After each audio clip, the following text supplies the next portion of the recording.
Hey everyone, welcome back to another video. Today I'm showing you how to make a wonderfully fluffy, delicious vegan focaccia recipe. This recipe is actually on my blog, or at least the base recipe. I sometimes make this with rosemary, but on this occasion I decided to go in a slightly different direction.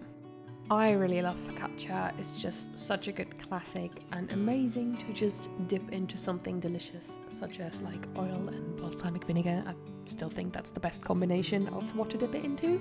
But anyways, without further ado, let's jump right into this recipe.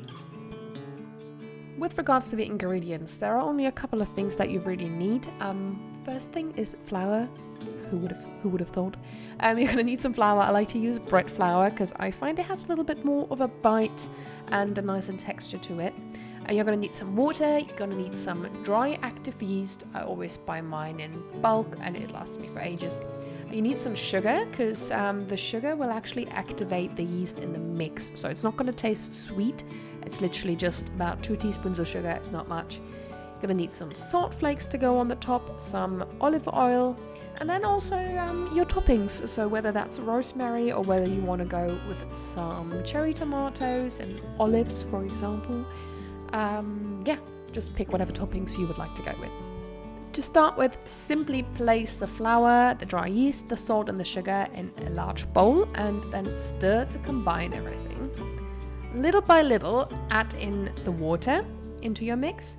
Don't add all of the water at once, just add just enough to get the right consistency of the dough, so you might not need the entire amount of water that I've written in this recipe. It depends on the flour that you're using. So the dough is supposed to be soft and sticky but not overly wet. I hope that makes sense. Once you've added enough water, add about 2 tablespoons of olive oil and then just knead it with your hands for a couple of minutes to activate the gluten.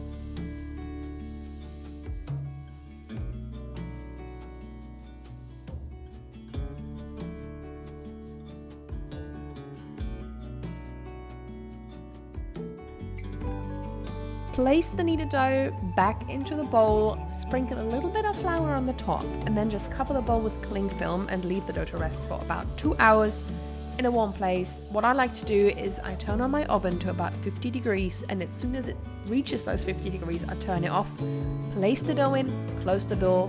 Works perfectly every time.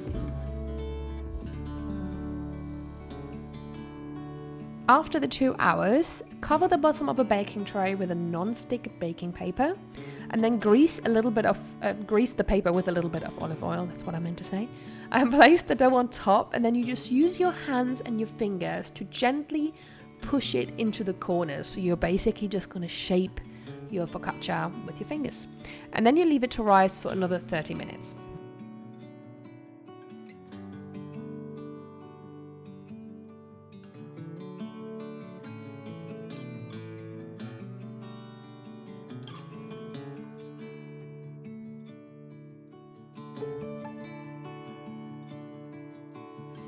After half an hour, you're going to push the surface of the dough with your fingertips. So this is going to give it that focaccia shape that we all know. Brush it with a little bit of extra oil and then put in your toppings and sprinkle the sea salt flakes on top. You know what I mean. Afterwards, you're just going to bake it in your oven for 25 minutes at 180 degrees. Probably should have told you that you need to preheat your oven, but you can do that like towards the last 10-15 minutes whilst the dough is in its last rising period. Bake it in the oven for 25 minutes at 180 degrees, and then you can serve it hot or cold with your favorite dips such as oil and vinegar, or on the side of some salads, or however you prefer your focaccia most.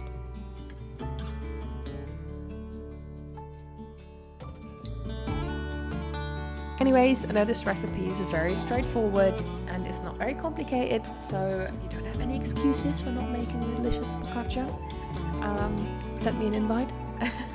I'll come around and have some focaccia with you.